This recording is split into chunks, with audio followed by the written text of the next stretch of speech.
If you ever had one of those situations where your power steering was working for a second and so were your brakes, and all of a sudden it's hard to steer and it's hard to brake, and more than likely you're going to have the blockage here on this check valve that's in your power steering pump. So we've undone those hoses on there, and I think if I recall correctly, it's either like a 17 or a 19 millimeter. You can get that line undone first.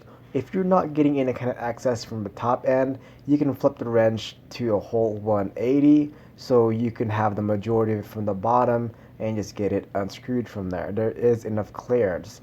This here was removed using a 27 millimeter socket. It is a little bit loose when I move it around, so just keep that in mind.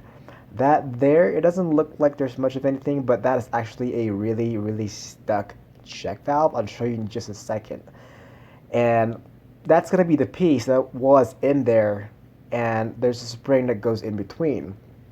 If you have this torn apart using that 11 millimeter socket, you'll see that it has four parts into it. The screen was incredibly dirty and clogged. So that's why it would work for a second, for about 5 seconds worth of driving, then it will just cut off completely. This will be your order of how it's put back together, clean it up, and you'll be good.